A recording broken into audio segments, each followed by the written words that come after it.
So hi guys, நான் உங்கள்கிட்ட தண்டுபாணி. So இன்றைக்கி வந்து இன்டர்நேஷ்னல் யோகா டே. ஸோ இன்றைக்கி என்ன செய்தி பார்க்க போகிறோம் அப்படின்னு சொன்னால், ஆத்ம விசாரம் அப்படிங்கிறது பல வாராக பல இடங்களில் இதை பற்றி நம்ம பார்த்துருக்கோம். இன்றைக்கி வந்து ஒரு கன்சாலிடேட்டடாக ஒரு வீடியோவில் அப்படியே போட்டுடலாம் அப்படிங்கிற ஒரு ஐடியா. சும்மா எவ்வளோ நேரம் எனக்கு எப்படி மண்டையில் வர்றதெல்லாம் அப்படி பேசிகிட்டே இருக்கேன். ஓகேவா? ஓகே. ஸோ இன்றைக்கி யோகா டே. இந்த யோகா அப்படின்னு சொல்கிறதுக்கும் யோகம் அப்படின்னு சொல்லுவதற்கும் உண்டான வித்தியாசம் என்ன அப்படிங்கிறது முதல்ல நாம் வந்து தெரிஞ்சுக்கணும் அப்படிங்கிற நம்புகிறேன். ஏன்னா அங்கேருந்து கொண்டு போகும்பொழுது தான் இலகுவான ஒரு புரிதல் அப்படிங்கிறது நமக்கு ஏற்படும். அந்த புரிதல் வந்துடுச்சு அப்படின்னு சொன்னாலே அடுத்து நான் பேசக்கூடிய செய்திகள் எதுவுமே வந்து உங்களுக்கு பெரிய ஒரு பொருட்டாகவே தெரியாது. ஏன்னா அந்த விளக்கமே போதும் நமக்கு வந்து என்ன பண்ணணும் அப்படின்னு சொல்லக்கூடிய அந்த இருக்குது. இதை பண்ணுனா என்ன ஆகும், அது பின்ன கூட வருவோம். இது தெரிஞ்சால் போதும். சரிங்களா? இந்த யோகா அப்படின்னு சொல்லக்கூடியது வந்து நம்மளை பொறுத்த வரைக்கும் இல்லை மேலை நாட்டை நம்மகிட்டேருந்து எல்லாம் மேலை நாட்டுக்கு போய் மேலை நாட்டிலேருந்து திருப்பி வேறு சாயம் பூசி நம்மகிட்ட வருது. வேறு ஒன்றும் இல்லை, அப்படி தான் அதிகாலத்துலேருந்து அப்படி தான் நடந்துக்கிட்டு இருக்கு. இப்போ இந்த யோகா அப்படின்னு சொல்லக்கூடியது உடலை வளைப்பது, ஒரு உடற்பயிற்சி அப்படின்னு சொல்லக்கூடியதாக இருக்கிறது. இதில் மாற்று இருக்கா அப்படின்னு கேட்டால் கிடையாது. யோகா அப்படின்னு சொல்லக்கூடியது நம்மளுடைய உடலை வளைத்து செய்யக்கூடிய ஒரு சில பயிற்சி முறைகள். சரிங்களா? இதற்கும் யோகம் அப்படின்னு சொல்லக்கூடியதற்கும் வித்தியாசம் என்ன அப்படின்னு சொல்லி பார்த்தோம் அப்படின்னு சொன்னால், பதஞ்சலியர் தன்னுடைய யோக சூத்திரம் அப்படின்னு சொல்லக்கூடிய அந்த நூலில் எழுதியிருக்கார். அந்த நூலை ஆரம்பிக்கும் பொழுது இப்படி தான் ஆரம்பிக்கிறார். யோக சித்த விருத்தி நிரோதக அப்படின்னு ஆரம்பிக்கிறார். யோகம் என்பது சித்த விருத்தியை நிறுத்துவது அப்படிங்கிறார். அவ்வளோதான் யோகம் அப்படின்னு சொன்னால் இவ்வளோதான். அது என்ன சித்த விருத்தி? மனம், சித்தம், புத்தி, அகங்காரம்னு சொல்லக்கூடிய 4 அந்த கரணங்கள் நமக்கு இருக்குது. இதன் வாழ்தான் நம்ம வந்து பிறப்பு அப்படிங்கிறத எடுத்து அதனுடைய தொடர்ச்சி அப்படியே வந்துக்கிட்டே இருக்குன்னு பாருங்கள். இப்போது மனமானது வந்து இப்போது இந்த மனம், சித்தம், புத்தி, அகங்காரம்னு சொல்லக்கூடிய இந்த 4மே ஒன்று தான். இந்த 4க்கும் ஆன்மாவுக்கும் வித்தியாசம் ஒன்றும் கிடையாது. இப்போ ஆதியில் வந்து இறை இருந்தது, ஆன்மா இருந்தது, ஆன்மாவோடு சேர்ந்து பாசம் என்ற மலம் சேர்ந்திருந்தது. இவ்வளோ தான். இது வந்து நம்ம சைவத்தினுடைய ரொம்ப அடிப்படையான ஒரு செய்தி. இப்போது இந்த ஆன்மா அப்படிங்கிறது அசைவற்ற ஒரு நிலையில் இருக்குது. அதற்கு பேர் கேவலன்னு சொல்லுவாங்க. இதற்கூடாக இறைவன் புகுந்து அதை சிறுவேனும் அசைவித்த காரணத்தினால அதற்குள்ளாக ஒரு மாற்றம் ஒன்று நிகழுது. அந்த மாற்றம் நிகழ்ந்த உடனேயே இந்த அண்டசராசரம் தோன்றியதுன்னு சொல்கிறாங்க. சரிங்களா? அப்போ இதெல்லாம் கற்பனை. அது பின்ன கூட அப்படி வரும்பொழுது அதில் அப்படி பார்க்கலாம். இதெல்லாம் ஒரு கற்பனை. ஒரு தூக்கத்தில் இருப்பவன் காணக்கூடிய காட்சி போல. இப்போது இந்த ஆன்மா இருந்தது, அதில் ஏற்பட்ட ஒரு சிறு மாற்றம். இந்த மாற்றம் தான் எல்லாவற்றையும் வந்து கற்பனை செய்ய வைத்தது. அந்த மாற்றம், அந்த நிகழ்வு, அந்த மாற்றங்கிறதுக்கு ஒன்று சுட்டி காட்டுறோம் பார்த்தீங்களா, அதற்கு பேர் மனம்னு பேர். சரிங்களா? மனதிற்குன்னு இங்கே தான் மனசு இருக்குதுன்னு எங்கேயாவது சுட்டி காட்ட முடியுமா? உயிர் இங்கே தான் இருக்குதுன்னு எப்படி சுட்டி காட்ட முடியாதோ, மனமும் இங்கே தான் இருக்குதுன்னு நம்மளால் சுட்டி காட்ட முடியாது. அப்போது இந்த மனம் அப்படின்னு சொல்லக்கூடியது இந்த ஆன்மாவிற்குள் நடந்த ஒரு வகையான மாற்றம். இந்த மனமானது என்ன பண்ணும்? மனதை வந்து ரொம்ப இதாக சொல்லுவாங்க, மனமானது சென்று பற்றக்கூடியது அப்படிம்பாங்க. சரிங்களா? அது வந்து ஐம்புலன்களில் கண்ணிற்கு மட்டுமே அந்த ஒரு சிறப்பு உண்டு. சென்று பற்றக்கூடியது. இங்கே இருந்தாலும் சரி, அத்தனை தொலைக்கு அந்த கண்ணற்ற தூரம் வரைக்கும் அங்கே என்ன நடக்குதுன்னு இங்கிருந்தே பற்றும். சென்று பற்றக்கூடியது. இந்த மனமானது அதை விட வேகமாக இன்னும் சென்று பற்றக்கூடியது. இங்கே உட்காந்து இப்படி கண்ணை மூடி இப்படி உட்காந்து யோசிச்சேன்னு வச்சுங்களேன், 10 கிலோமீட்டர் தள்ளி இருக்கக்கூடிய விஷயத்தையும் நான் இங்கேருந்து என்ன அங்கே இப்படி இருக்கும்ல, இப்படி இருக்கும் இப்படி இருக்குன்னு என்னால் யோசிச்சிட முடியும். ஏதாவது ஒரு சில சித்துக்கள் வாய்க்கப்பட்டிருந்தது அப்படின்னு சொன்னால் ஞான பார்வையின் மூலமாக அங்கே என்ன நடக்குதுன்னு முதற்கொண்டு பார்த்துடலாம். சரிங்களா? அப்போ மனமானதற்கு அந்த அளவுக்கு அதனுடைய வலிமையும் வேகமும் அப்படின்னு சொல்லக்கூடியது ரொம்ப அதிகம். அப்போ முதல் அந்த அசைவு, இந்த மனம் அப்படின்னு சொல்லக்கூடியதுனால தான் இந்த தோற்றங்கள் எல்லாமே உண்டாவதுக்கு ஒரு காரணம். நேற்று வந்து இந்த இன்ஸ்டாகிராம் தளத்தில் வந்து ஒரு காணொளி ஒன்று பார்த்தேன். அந்த காணொளி பார்த்திங்கன்னா ஒரு புள்ளியாக நிறையா இருக்குது. ஒரு சிலிண்டர் மாதிரி இருக்கக்கூடிய ஒரு அமைப்பு வந்து இப்படி இந்த கிளாக் வைஸ் டைரக்ஷன் அப்படியே சுற்றிக்கிட்டே இருக்குது. ஆனால் அதில் என்ன கொடுக்கப்பட்டிருக்கு அப்படின்னு சொன்னால், அங்கே எதுவுமே சுத்தவே கிடையாது. அங்கே இருக்கக்கூடிய புள்ளிகள் வந்து முன்னும் பின்னுமாக அசைந்த வண்ணம் மட்டுமே இருக்கிறது. உன்னுடைய மூளை அது நகர்வதாக, அதுவும் இப்படி இந்த கிளாக் வைஸ் டைரக்ஷனில் கடிகாரம் உள் சுற்றக்கூடிய அந்த திசையில் சுற்றுவதாக உன்னுடைய கற்பனை, அது அவ்வளோதான். உன்னுடைய மூளை உன்னை ஏமாத்துது அப்படின்னு சொல்கிறாங்க. இப்போ இதையவே இப்படி சுற்றிட்டு இருக்கிறதாக உன்னுடைய மூளை நினைக்குதில்ல, எங்கே நீயே உன் மூளைக்கு ஒரு கமாண்டை கொடுத்து அதை எதிர்ப்புறம் சுற்றவை பார்க்கலாம், ஆன்டி கிளாக் வைஸ் சுற்றவை பார்க்கலாம் அப்படிங்கிறது அங்கே இருக்கக்கூடிய சேலஞ்சு. நானும் முக்கி பார்க்குற ஒன்று நடந்த பாட்டை காணும். இப்போ அது வந்து ஒரு வீடியோ மாதிரி, சரிங்களா? இப்போ இந்த வீடியோ வந்து இப்படி ஓடிக்கிட்டே இருக்குது, அது வலதுபுறம் மட்டும்தான் சுற்றிக்கிட்டே இருக்குது. இப்போ இந்த வீடியோ முடிஞ்சு மறுபடியும் இந்த வீடியோ ஆரம்பிக்கும் பொழுது, அதாவது ஒன்று முடிஞ்சு மறுபடியும் ஆரம்பிக்கும் போது அது இடப்புறமாக சுற்றுது, ஆன்டி கிளாக் வைஸ் சுற்றுது. இதனடா கொடுமையே அப்படின்னு சொல்லி கண்ணை சிமிட்டி இப்படி முடிச்சோம்னா திருப்பி வலது பக்கமாக கிளாக் வைஸ் சுற்ற ஆரம்பிச்சிருது. நானும் அந்த வீடியோ ஒரு 4-5 தடவை ஓட விட்டு பார்க்கும்போது ஒரு தடவை இதுதான் நடந்தது. அதுவரை கண்ணை சிமிட்டாமடி கண்ணொட்டாமல் பார்த்துக்கிட்டே இருந்தேன். பின்ன என்ன பண்ணுறது, எத்தனை நேரம் கண்ணுபடி கொட்டான்னு முடிச்சுக்கிட்டே இருக்கிறது, கண் எரியுமே பார்த்தீங்களா? அப்போது இப்படி சுற்றிட்டு இருக்கிற நேரத்தில் டக்குன்னு 1-2 தடவை இப்படி கண்ணை சிமிட்டினா வலது பக்கம் சுற்றுறது இடது பக்கம் சுற்ற ஆரம்பிச்சிருச்சு. அப்போ சரி இது என்னடா இது நல்லா இருக்கே அப்படின்னு சொல்லி திருப்பி ஒரு 2 தடவை பண்ணால் திருப்பி வலது பக்கம் சுற்றுது. இத்தனைக்கும் அது வலதும் சுற்றலை இடதும் சுற்றலை, சுற்றவே கிடையாது. அங்கே இருக்கக்கூடிய புள்ளி வந்து முன்னும் பின்னுமாக சென்ற வண்ணம் மட்டும்தான் இருக்குது. இது வந்து மூளையை வந்து ஒரு வகையான ஒரு ஏமாற்று வேலைக்கு கொண்டு போகக்கூடிய ஆப்டிக்கல் இலூஷன் அப்படின்னு சொல்லக்கூடிய ஒரு விஷயம்.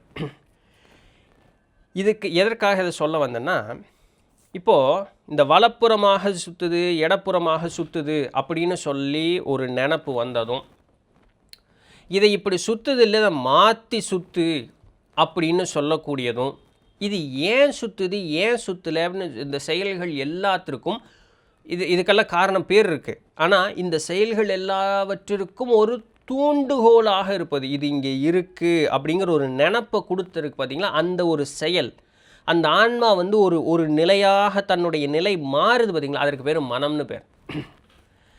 இந்த மனமானது தான் இது இது இது என்ன இருக்குப்பா, அது என்ன இருக்குப்பா, அது அப்படியா, அது பாரு அது ஒன்று இருக்குது, இது பண்ணிக்கிட்டே இருக்கும். அதனால தான் தியானத்தில் உட்காரும் பொழுது எதுக்குன்னே தெரியாது, 10 வருஷம் முன்னாடி எங்கேயாவது ஒரு கல் தட்டி காலில் அடிபட்டிருக்கோம், அதெல்லாம் ஞாபகம் வரும் நமக்கு, சரிங்களா? அன்னைக்கு ஏற்பட்ட ஒரு வலி, அன்னைக்கு ஏற்பட்ட ஒரு வேதனை, இல்லை அது வந்து அப்படி அது நம்ம ஏற்கனவே வேதனையில் இருப்போம், நம்ம கூட யாராவது இருப்பாங்க, பார்த்து வர மாட்டே அறிவில்லையான்னு கேட்பாங்க, என்னை பார்த்து அறிவில்லையான்னு இப்படியே வந்துக்கிட்டே இருக்கும், இதுக்கு ஒரு முடிவே இருக்காது. இதற்கு பேர் மனம்னு பேர். ஸோ ஆன்மாவுக்கும் ஆன்மா வேறு மனம் வேறுன்னு இல்லை, ஆன்மாவில் நடந்த முதல் மாற்றத்திற்கு பெயர், அந்த ஒரு மாற்றத்திற்கு ஒரு சுட்டி காட்டக்கூடிய ஒரு பெயர். பாரு இந்த பேர்னா இப்படி ஒரு நிகழ்வு. இப்போ நீங்கள் என்னன்னு சொல்லுவீங்க, எல்லாரும் சொல்லலாம் இந்த உடம்பு ஜடம்னு சொல்லி, அந்த ஜடம் போகுது வரு இந்த ஜடம் போகுது வருன்னு சொல்ல முடியாது இல்லைங்களா? அதனால இதை வர அங்கே நித்திலன் போகிறான், இதை வர அங்கே ராமசாமி போகிறான், இதான் அங்கே செல்லத்தாய் போகிறான்னு ஏதோ ஒன்று சொல்லலாம் இல்லையா? ஸோ அதனால் எல்லாம் ஜடம்தான். ஆனால் அந்த ஜடத்தை சுட்டி காட்டுவதற்கு உண்டான ஒரு இடுபெயர், சரிங்களா, ஒரு பெயராக வைத்திருக்கு. அதுபோல் இங்கே ஆன்மா மட்டும்தான் இருக்குது, அதில் ஏற்பட்ட மாற்றத்திற்கு பெயர், அந்த முதல் மாற்றத்திற்கு பெயர் மனம். இந்த மனமானது உண்டாயிடுச்சு, எல்லாமே இப்படி தோன்றுது, இப்படியே சும்மா ஒரு கற்பனை தட்டி பாருங்கள், ஆதியில் இன்னும் தோற்றம் இல்லை, வெறும் ஆன்ம ரூபத்தில் இருக்கும், இப்படியே ஒரு கற்பனை காட்சி வருது. இந்த கற்பனை காட்சிகள்லாம் அண்ட சராசரம் முழுக்க அப்படி பறந்து விரிந்த மேனிக்கு இருக்குது, ஒரே நட்சத்திர கூட்டங்களாக இருக்குது, இந்த மாதிரி நிறைய அப்படியே இருக்குது, என்னென்னமோ இருக்குது அண்டத்தில், சரிங்களா? அப்படியே சுற்றிக்கிட்டே வரும்பொழுது பார்க்கும்பொழுது நம்ம நேரம் பூமி கண்ணுக்கு ஒன்று தெரியாடா இது நல்லா இருக்கே அப்படின்னு சொல்லி ஒரு நினப்பு, இங்கே போவோமா, இங்கே போய் முதல் பிறப்பு எடுப்போமா, பிறப்பு எடுக்கணும் அப்படிங்கிற ஒரு எண்ணம், இது எல்லாமே வெறும் கற்பனைகளில் தோன்றிக்கிட்டே இருக்குது. அப்போது அதை பார்க்கும் பொழுது தாவர மிருக இதர உயிர்கள் அப்படி அந்த இடத்துல இருக்கும்பொழுது நாம் எதுவாக இருந்த அந்த முதல் அனுபவத்தை எடுப்போம் அப்படின்னு சொல்லக்கூடிய அந்த எண்ணம். ஓஹோ சரி, அப்படி சும்மா பார்ப்பேன், ஒரு பேச்சினுடைய ஒரு எளிமைக்காக வச்சுக்குவோம், முதல் பிறப்பை மனிதனாக பிறப்போன்றதோடு வச்சுக்கோ, இப்படி மனிதனாக பிறக்கணும் அப்படின்னு ஒரு முடிவு. இது வரைக்கும் மனதனுடைய தான், அது நல்லா இருக்குல்ல, அது நல்லா இருக்குல்ல, இது நல்லா இருக்குல்லன்னு இப்படி பற்று அந்த மனிதன் அப்படின்ட்டு. இந்த மனிதனாக அப்படின்னு சொன்னோன்னே மனமானது மனிதன் அப்படின்றச்சு. இப்போ இதை சித்தப்படுத்தணும், இந்த வார்த்தைக்கு தான் நான் உங்களுக்கு இவ்வளோத்தையும் சொல்லிகிட்டு இருக்கேன், இது சித்தப்படுத்தணும். இந்த சித்தப்படுத்துதல் அப்படின்னு சொன்னால் என்னென்னா, அதில் ஊன்றி இருந்து மனிதன் அப்படின்னு சொன்னால் மனிதன்லேயும் ஆண் பெண் அலின்னு சொல்லக்கூடிய 3 பிரிவுகள் இருக்குது. இப்போ இதில் எதா பிறக்கணும்னு இருக்குது, ஏன்னா ஒன்று ஒன்றுக்கும் ஒரு அனுபவம். ஆண் உடல் தாங்கி இருந்தோம், ஆன்மா ஒன்று தான். ஆனால் ஆண் உடல் அப்படிங்கிறதுக்கு ஒரு தன்மை உண்டு, பெண் உடல் அப்படிங்கிறதுக்கு ஒரு தன்மை உண்டு, அலி உடல் அப்படிங்கிறதுக்கு ஒரு தன்மை உண்டு. சரிங்களா? அப்போ இந்த உடல் தாங்கி நிற்கும் பொழுது அதற்குன்னு உண்டான தன்மைகள் உண்டு. அப்போ எனக்கு எது வேணும், இதுதான் சித்தப்படுத்துவது. எனக்கு இது வேணும், 10,000 ரூபா சம்பளத்துக்கு நான் வேலைக்கு போகணும், 10 லட்சம் ரூபா சம்பளத்துக்கு நான் வேலைக்கு போகணும். வேலைக்கு போகணுங்கிறது மட்டும்தான் மனதனுடைய வேலை. எப்படிப்பட்ட வேலைக்கு போகணும், எதனால் போகணும், இப்போ எதனாலங்கிறது பின்னாடி வரும். இந்த மாதிரி வேலைக்கு போகணும், அது சித்தப்படுத்துது. வேலைக்கு போகணும், 10 லட்சம் ரூபா சம்பளத்தினுடைய வேலைக்கு போகணும், இது சித்தப்படுத்தணும். முதல்ல என்னுடைய அந்த அந்த முழு எண்ணமும் ஒருநிலைப்படுது, இதுதான் சித்தப்படுத்துது. தியானம் பண்ணணும், ஏன் தியானம் பண்ணுற, இறை உணர்வதற்கு, அதுதான் சித்தப்படுத்துறது, சித்தம். சரிங்களா? அப்போது ஒரு முடிவு வந்துக்கிட்டே இருக்குது, மனமோ நிற்காமல் ஓடிக்கிட்டே இருக்குது எல்லாத்து மேலேயும், இல்லைங்களா? ஒன்றும் பிடிச்சிருக்கு இல்லை பிடிக்கல, ஏதோ இது 2 தான், இதை தவிர வேறு ஒன்றும் கிடையாது. இதை பொறுத்து நிறைய இப்படி விரிவடைஞ்சுக்கிண்டு இப்போ ஏதாவது ஒரு பொருள் மேலேயும் நம்ம சித்தப்படுத்த போகிறோம், இப்படி ஒன்று மேலேயும் சித்தப்படுத்திக்கிட்டே இருப்போம், இல்லைங்களா? இது முதல்ல இந்த அடுத்த 2 தான் இருக்குது, அதனே முடிச்சுட்டு நான் அப்புறம் பின்ன அங்கே வர்றேன். இதுதான் சித்தப்படுத்துவது. இந்த சித்தம் ஆயிடுச்சு, மனம் சித்தம். அடுத்தது புத்தி. புத்தி என்ன பண்ணும், சித்தப்படுத்திட்டியா, ஆண் உடலா, ஆண் உடலில் இத்தனை பிரச்சனை இருக்கும் போல இருக்கே, அப்படியா அப்படின்னு அந்த ஒரு புத்தி என்ன ஒன்று டெக்னிக்கலாக கால்குலேட் பண்ணும் புத்தி. அப்படியா, ஆணுடல் எடுத்து இத்தனை பிரச்சனை இருக்கும் போல இருக்கே, பெண்ணுடல் பாரு அப்படின்னா, பெண்ணுடலா, பெண்ணுடல் எடுத்தாலும் அதெல்லாம் நல்லா இருக்கு, அப்படி இதுலேயும் இத்தனை பிரச்சனை இருக்கே, அப்படியா, அலி உடல் பாரு, அதையும் பார்த்தா இத்தனை கொஞ்சம் கூட பிரச்சனை இருக்கும் போல், இன்னும் எல்லாத்துலேயும் பிரச்சனை இருக்குது. இப்போ இதில் எது நன்மை தீமை பகிர்த்து பார்த்து தன்னுடைய அனுபவத்துக்கு எது வேணும்னு பார்த்து எது ஹையஸ்ட் ப்ரையாரிட்டி கொடுக்குதோ அதுதான் நம்ம தேர்ந்தெடுப்போம். இதை புத்தியினுடைய வேலை. புத்தி என்ன பண்ணுது, புத்தி இல்லை உனக்கு அப்படின்னு கேட்குறோம். ஏன் உன்னை அலசி ஆராய்ஞ்சு பார்த்து உனக்கு புத்திசாலித்தனமாக நடந்துக்க முடியாதா? இந்த வார்த்தைகள் எல்லாம் நம்ம சராசரியாக பயன்படுத்துகிறதுனால இதனுடைய ஆழமும் அழுத்தமும் நமக்கு தெரியறதில்ல. அப்போது இந்த புத்தி எதையாக இருந்தாலும் நம்ம அலசி ஆராய்ந்து பார்த்து இது நமக்கு தகுமா தகாதா, இதை எதை தள்ள வேண்டும், எதை சேர்க்க வேண்டும், இது எல்லா வேலையும் புத்தி பண்ணும். ஓகேப்பா, ஃபைனல்ஸ் பண்ணிட்டேன்ப்பா, ஒரு ஆணோ பெண்ணோ அழியோ இதில் ஏதோ ஒன்று முடிவு பண்ணிட்டேன்ப்பா, இப்போ நான் என்னுடைய அகங்காரம் வேலை செய்யும். ஏன், அந்த நான் என்ற தன்மை உண்மைதான். நான் ஆண், நான் பெண், நான் அலி, இந்த இந்த இது கூடுனா மட்டும்தான் அந்த ஒரு தன்மை அப்படிங்கிறது அந்த இடத்துல நடக்கும். இந்த நாளும் சேர்ந்து தான் இது கூட நம்மளுடைய ஆணவம் கண்மம் மாயின்னு சொல்லக்கூடிய மும்மலங்கள் சேரும். பின் அப்படி 96 தத்துவங்கள் அப்படி விரிவடைன்னு பாருங்களேன். பட் பேசிக் இந்த 4 தான். இந்த 4 சேர்ந்ததுக்கு பிறகு தான் நம்மளுடைய வாழ்க்கையில் எல்லா வகையான மாற்றங்களும் ஏற்படும். பிறப்பிற்கே ஆதி இந்த 4, பிறந்த பிறகு இந்த பிறப்பை நிற்காமல் தொடர்ந்து நடந்து கொண்டே இருப்பதற்குண்டான ஏதுவான காரியத்தையும் செய்வதும் இந்த 4 தான். சரிங்களா? அப்போது இது 4ம் வெவ்வேறு கிடையாது. அந்த ஆன்மாவிலேயே நடக்கக்கூடிய மாற்றங்களுக்கு ஒவ்வொரு பெயர். இப்போ அந்த விளக்கத்திலேருந்து நீங்கள் புரிஞ்சிங்கன்னா இது வேறு அது வேறு அது வேறு, இது மேல் பார்ட்டில் இருக்குது, இது கீழ் பார்ட்டில் இருக்குதுன்னு சொல்ல முடியாது. இது அந்த ஆன்மாவிற்குள் ஏற்படக்கூடிய மாற்றங்கள், அவ்வளோதான். சரிங்களா? இப்போ வரைக்கும் ஆன்மா மட்டும்தான் இருக்குது, மற்றபடி வேறு ஒன்றும் இல்லை. அதற்குள்ளாக ஏற்படக்கூடிய மாற்றங்கள். இதை என்ன சொல்கிறார் பதஞ்சலியர், இவர் மனமானது உண்டானதுனால தான் நீங்கிறவன் இங்கே இருக்கேங்கிறதே நீ நினச்சிக்கிட்டு இருக்க. சரியா? மனங்கிற அந்த ஒரு பாம்பினுடைய விஷத்தினால தான் பிறப்புங்கிற ஒரு துன்பம் ஏற்பட்டது. இப்போ அதே பாம்பினுடைய விஷத்தை மருந்தாக மாற்றி நாம் முக்தி பெறுங்கிறதே அடையணும். பாம்பும் இருக்குது, விஷமும் இருக்குது. அது துன்பமாகவோ மருந்தாகவோ மாற்றக்கூடியது உங்கள்கிட்ட தான். எந்த பாம்பை வச்சு நீ கடி வாங்கி கீழே வந்தியோ அதே பாம்பை வச்சு தான் நீ முக்தி பேருக்கும் போக போகிற. ஸோ அந்த மனதை நம்ம டச்சே பண்ண முடியாது, அது இருந்தே தீரும். இருக்குன்னா மட்டும்தான் நான் இருக்கேன்னு நீ சொல்கிறதுக்கும் நான் முக்தி பேர் அடைய போகிறேன்னு சொல்கிறதுக்கும் ஒரு நிலையே இருக்கும். அப்புறம் முக்தி அடைஞ்சோம்னா அதுக்கப்புறம் நான் முக்தி அடைஞ்சேன்னு சொல்கிறதுக்கு அங்கே ஒன்றும் இல்லைன்னு பாருங்க. அது வரைக்கும் சொல்லணுமில்ல. இப்போ மனது மேலே கை வைக்க முடியாது. இந்த மனம் அடுத்து விரிவடையுது பார்த்தீங்களா, இது வேணும் அது வேணும், இது ஏன் வேணும், அது வேணும்னு அந்த பற்றி நின்று அதனோடு பற்றுதல் இருக்குது பார்த்தீங்களா, அங்கே கை வச்சார் பாருங்க. யோக சித்த விருத்தி நிரோதக, அந்த சித்தம் விருத்தி அடைவதை நிறுத்துவதே யோகம். அவ்வளோதான், முடிச்சிட்டார். நூலே இப்படி தான் ஆரம்பிக்கிறார். யோக சித்த விருத்தி நிரோதக, நீக்குவதுன்னு அர்த்தம். சரிங்களா? இப்போ இந்த சித்த விருத்தியை நீக்குவது சொல்லிட்டாரு.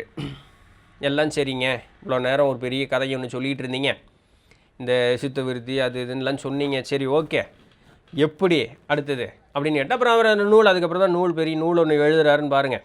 ரொம்ப நம்ம நூலெல்லாம் பேசணுன்னு அவசியம் இல்லை, ரொம்ப எளிமையாக பார்ப்போமே. இப்போது நமக்கு மும்மலங்கள் இருக்குதுன்னு பார்த்தோம். முதல் பிறப்பு ஏற்பட்டதுலேருந்து நமக்கு ஆணவங்கிற ஒரு மலம் இருந்தது.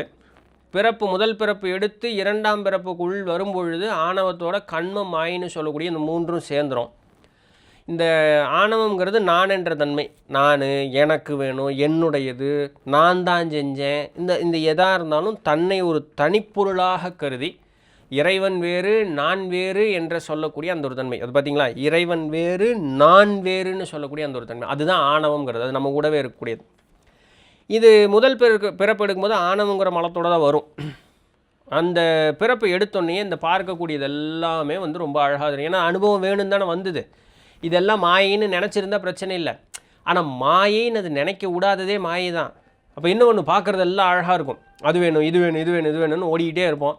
எல்லாம் ஓடி ஓடி ஓடி ஓடி கடைசியில் எல்லாத்தையும் அனுபவிச்சிட முடியுமா? இந்த உலகம் பெருசு, உலகத்தை தாண்டி மேலே பார்த்தா அது என்னப்பா அது மினுக்கு மினுக்குன்னு இருக்குது, ஓ நட்சத்திரமா, இது எங்கே நல்லா இருக்குது, எதை போய் எப்போ பிடிக்கிறது, அப்புறம் இது என்ன நிலாவா, இது என்ன சூரியனா, அப்புறம் என்னமோ வானத்தில் அப்பப்போ ஏதோ வந்து போகுது, இதெல்லாம் நல்லா இருக்கே, இப்போ ரசிக்கிறான். தண்ணி குடிக்கிறேன் நல்லா இருக்குது, பழங்கள் ஒன்றான் நல்லா இருக்குது இல்லைங்களா? இப்போ இப்படி இருக்கும் பொழுது இந்த மாயைக்கு அளவே இல்லை, விரிவடைந்து கொண்டே வருகிறது. இதில் ஒரு ஆண் பெண் சேர்க்கைன்னு சொல்லும் பொழுது இன்னும் மாயை, பிள்ளைகள் அதுவும் ஒரு மாயை, பின் பொருள் சேர்க்கை, பாதுகாப்பு, இது மாதிரி பல மாயை விரிவடைந்து கொண்டே வருகிறது. அதுக்கு ஒரு எல்லையே இல்லை. பிறப்புலேயே மாட்டிட்டான் இந்த மாயின்னு சொல்லி. இப்போ இந்த அனுபவித்தது மேலேயும் இன்னும் தீராத ஒரு ஞாபகமும், அனுபவிக்காததன் மீது இருக்கக்கூடிய அந்த ஒரு பற்றுங்கக்கூடிய ஞாபகமும் இந்த ஆன்மாவானது இந்த உடலை விட்ட பிறகு எடுத்துகிட்டே போகும். இதற்கு பேர் கண்மம்னு பேர். இதற்கு பேர் என்னங்க? கண்மம்னு பேர். தமிழில் அழகான பேர், ஆணவம், கண்மம், மாயை. இந்த கண்மங்கிறது தான் நம்ம ஒரு பிறப்பாக நம்மோடு தொடர்ந்து கொண்டே வந்துக்கிட்டே இருக்கோம். எல்லா ஞாபகங்களையும் கொண்டு வர முடியாது ஒரே பிறப்பில். அப்போ எது இப்போ பெஸ்ட்டாக எதுங்க இருக்குது? டாப் லிஸ்ட்டில் ஏதாவது ஒன்று வச்சுக்கலாங்க. எல்லா இத்தனை பிறப்புகளினுடைய ஞாபகம் இவ்வளோ இருக்குது, இதில் எல்லாம் சாதிக்க வேண்டியது இவ்வளோலாம் இருக்குது. இப்போ பெஸ்ட்டாக எது இருக்குது? டாப் மோஸ்ட்டாக நமக்கு அது வேணுங்க. அதனோடு கீழே வரும். இப்படி ஒன்றோ ரெண்டோ கண்மத்தோடு கீழே வரும். இதற்கு இறைவன் எப்படி கூட்டு வைக்கிறான், இறைவன் எப்படி செயல் செய்கிறான்ங்கிறது வந்து இது ஒரு பெரிய விளக்கம் வரும் சைவத்திற்கு கீழே. அப்போ இப்படி வரோம். இந்த ஆணவம், கண்மம், மாயை அப்படிங்கிறது கூடி நம்ம வந்து இந்த பிறப்பானது பஞ்சபூதங்களினுடைய சேர்க்கையினால் இந்த பிறப்பு அப்படியே நடந்துக்கிட்டே வருது. நம்ம அப்படியே பயணம் பண்ணிக்கிட்டே வந்துக்கிட்டே இருக்கோம். இப்போ என்ன ஆகுது? பல பிறப்புகள் ஏற்படுது. பல பிறப்புகளாக தாண்டி தாண்டி தாண்டி இந்த உலக வாழ்வினுடைய சுகங்களை எல்லைதோறும் நம்ம வந்து சுற்றி திரிஞ்சு நம்மளுடைய ஆன்மாவானது வந்து பல உடல் எடுத்து, அதாவது மாணிக்கவாசக பெருமான் சொன்ன மாதிரி புல்லாய் பூடாய் புழுவாய் மணியாய் இல்லையா, அந்த மாதிரி ஒரு பெரிய ஒரு லிஸ்ட்டு கொடுக்குறாரு பாருங்க. அதுபோல் மேலுலகங்களும் கீழுலகங்களும் இந்த பூ உலகம்னு சொல்லி சென்றும் வந்தும் இருந்து இருந்து இருந்து இந்த பிறப்பு எடுக்கும்போது நம்மை அறியாத ஒரு வகையான ஒரு ஒரு ஒரு சோர்வு நிலை, வெறுப்பு கிடையாது, அது ஒரு வகையான சோர்வு நிலை அப்படிங்கிறது நமக்கு ஏற்படும். இது ஏன்னு தெரியாது. இப்போ மேபி பார்க்கக்கூடிய அன்பர்களுக்கு இந்த மாதிரி ஒரு மனோநிலை அப்படிங்கிறது இருக்கலாம், சரிங்களா? ஒரு வகையான சோர்வு நிலை. இருக்கேன், காலையில் எழுந்திரிக்கிறேன், நல்லா சாப்பிட்றதுக்கு விருப்பம் இருக்குது, அதெல்லாம் இல்லை, நான் இல்லைன்னு சொல்ல வரல. கணவரையோ மனைவியோ வாழ்க்கை துணை பார்ப்பதற்கு அழகாக இருக்காங்க, அவர்களுடைய கூடி இன்பம் தூக்கும்போது நல்லா இருக்குது, பிள்ளை செல்வங்களை பார்க்கும்போது நல்லா இருக்குது, அவர்களுக்கு பொருள் சேர்த்து வைக்கணும், வேலைக்கு போகணும், சம்பாதிக்கணும், பேர் புகழ் அந்தஸ்து கௌரவம், எவ்ரி திங் இஸ் ஓகே, இல்லை நானும் என் வாழ்க்கையை சராசரியை தான் வாழ்ந்துக்கிட்டு இருக்கேன். இருந்தாலுங்க ஒரு வகையான சோர்வுங்க மனசில். என்ன வாழ்க்கை போதுண்டா, ஒரு மாதிரி என்னமோ மாதிரி இருக்குது, போதும் போகலான்னு இருக்குது, என்னன்னு ஒன்றும் புரியலிங்க அப்படிங்கிற ஒரு வகையான சோர்வு தட்டும். விடையே தெரியாது. ஏன் நான் சோர்வாக இருக்கேன்? உடல் வலு இருக்குது, மன வலு இருக்குது, உற்றார் சுற்றங்கள் எல்லாமே நல்லா இருக்குது, நல்லா இருக்கோ இல்லையோ, ஆனால் எல்லாம் இருக்காங்க. இருந்தாலும் மனதில் ஒரு வகையான ஒரு ஏக்கம், ஒரு வகையான ஒரு சோர்வு நம்ம மனதில் ஏற்படும். இதற்கு காரணம் என்ன அப்படின்னு கேட்பதற்கு முற்படும் பொழுது பெரியவர்கள் என்ன சொல்கிறாங்க? யோக வாசிஷ்டத்தில் இதே கேள்வியை வந்து ராமர் வந்து வசிஷ்டர் கேட்குமாறு வசிஷ்டர் சொல்லக்கூடிய வார்த்தை தான் இது. என்ன சொல்கிறார்? இது பல பிறப்புகளாக தாண்டி அந்த ஆன்மா அனுபவங்களை பெற்று திளைத்த போதிலும் இந்த இந்த அனுபவங்களுக்கு குறைவில்லை, இது இப்படியே போய்கிட்டு இருப்பதில் பயணம் இல்லைன்னா அந்த ஆன்மாவுனுடைய ஞாபகத்தில் இருக்கும். அந்த ஆன்மா சோர்வுற்று இருக்கும். போதும், எத்தனை தடவை வர்றது, அந்த ஆன்மா சோர்வுற்று இருக்கும். இந்த நிலை தான் கரெக்டான நிலை, ப்ராப்பரான நிலை. எதற்கு? ஆன்ம முன்னேற்றத்திற்கு உண்டான ப்ராப்பரான ஒரு நிலை. சரி, சோர்வுற்றாச்சு. உலகம் இப்படியே இந்த வாழ்வின் மீது ஒரு வகையான சலுப்பு தட்டிக்கிட்டே வந்துக்கிட்டே இருக்குது. எதெல்லாம் நம்ம இப்பிறப்பிலேயே பற்று என்று பார்த்து எதன் மீதெல்லாம் ஆசை வைத்தோமோ, எதை எப்படியெல்லாம் அனுபவிக்க வேண்டும் என்று ஒரு வகையான ஒரு எண்ணத்தை கூட்டி நிறுத்தினோமோ, அந்த எண்ணங்கள் எல்லாம் அப்படியே நம்மை விட்டு படிப்படியாக அப்படியே நீங்கிய வண்ணமே இருக்குது. ஒரு நேரம் அப்படியே உட்கார்ந்து சிந்திச்சு பார்க்குறோம், என்ன எப்படி இருந்தோம், நம்ம இந்த மாதிரிலாம் பண்ணணும், அப்படி பண்ணணும், இப்படி பண்ணணும்னு பார்த்தோம், இன்றைக்கி ஒன்றும் தோணலையே.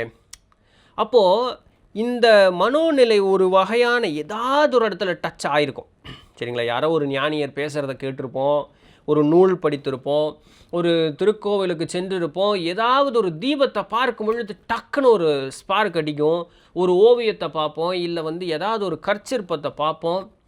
சும்மா இப்படி உட்காந்துட்டு இருக்கும்பொழுது ஒரு மரத்திலிருந்து ஒரு இலை அப்படியே விழுகும். அப்படியே பார்த்துக்கிட்டே வருவோம். டக்குன்னு ஒரு மாதிரி தன்னை மறந்து ஒரு நிலைக்கு போயிடுவாங்க. இல்லை தடார்னு ஒரு சத்தம் கேட்கும். டக்குன்னு இப்படி பார்த்துன்னு இப்படி கோபமே வராது அந்த நேரத்தில். அவ்வளோனா அதுக்கு முன்னாடி வரைக்கும் தான் இருப்போம். டக்குன்னு இப்படி பார்த்தோன்னு அப்போ என்னமோ ஒரு மாற்றம் யாருக்கு எப்படி வேணாலும் நிகழலாம். ஒரு சிலர் பெரிய விபத்து மாதிரி இருக்கக்கூடிய ஆபத்தான சூழல்களுக்கெல்லாம் சென்று பிறகு இல்லை உடல் நலத்தினுடைய தாக்கத்திலிருந்து அதனுடைய துன்பப்பட்ட நிலையிலிருந்து மீண்டு வந்ததுக்கப்புறம் அவர்கள்ட்ட ஒரு வகையான ஒரு மாற்றம் அப்படிங்கிறது ஒன்று ஏற்படும். இப்போ ரீசெண்டாக நிறைய ஒரு சிலது நியர் டெத் எக்ஸ்பீரியன்ஸ் அப்படின்னு சொல்லுவாங்க, NDE அப்படின்னு சொல்லுவாங்க. இறப்பினுடைய விளிம்பை பார்த்து வந்தேன்லாம் நம்ம டைலாக் பேசுகிறாங்களா, அதுதான் அது. சரிங்களா? வேறு ஒன்றும் இல்லை. அப்போது இதெல்லாம் என்னென்னா அந்த ஆன்மாவினுடைய அந்த ஏக்கத்தை தூண்டுவிக்கக்கூடியதாக மாறிடும். ஆனால் என்ன பண்ணுறதுன்னு தெரியாது. என்ன பண்ணுனா தப்பிக்கிறது அப்படிங்கிற நமக்கு தெரியாது. என்னன்னே புரியல. ஏதாவது ஒன்று தெரிஞ்சால் நான் கற்பனை பண்ணலாம், எதையாவது ஒன்று தெரிஞ்சால் நான் விடை காணலாம், என்னன்னே தெரியாதுன்னு நான் என்ன பண்ணுறது அப்படிங்கிற ஒரு குழப்பத்தில் நம்ம நிற்போம். அதுதான் இயற்கை, அப்படி தான் நிகழும். சரிங்களா? இப்படி நிகழும் பொழுது இதற்கு காரணம் இதுதானப்பா, உன்னுடைய ஆன்மா ஒரு பக்குவம் அடையக்கூடிய அந்த நிலையில் இருக்குது. அந்த பக்குவத்தை நோக்கி தான் வீடான இறைவனிடம் சென்று சேருவதற்குண்டான அந்த ஒரு எண்ணத்தை கூட்டி வைத்த ஒரு காரணத்தினால, நீ பற்று வைத்ததெல்லாம் மாயை, இது நிலையில்லாததுங்கிற சொல்லக்கூடிய அந்த எண்ணம் தூண்டிய ஒரு காரணத்தினால இவனுடைய இந்த நிலை மாற்றம் அப்படிங்கிறது இருக்குது. அப்படியா? சரி, என்ன சாமி பண்ணுறது இதுக்கு அப்படின்னு நம்ம கேட்கறதுக்கு முற்படுறோன்னு வச்சுக்கோமே. அந்த இடத்தில் வரக்கூடியது தான் இந்த ஆத்ம விசாரணை அப்படின்னு சொல்லக்கூடிய அந்த ஒரு விஷயம். ஆத்ம விசாரணை, செல்ஃப் என்கொயரி, சத் விசாரம்.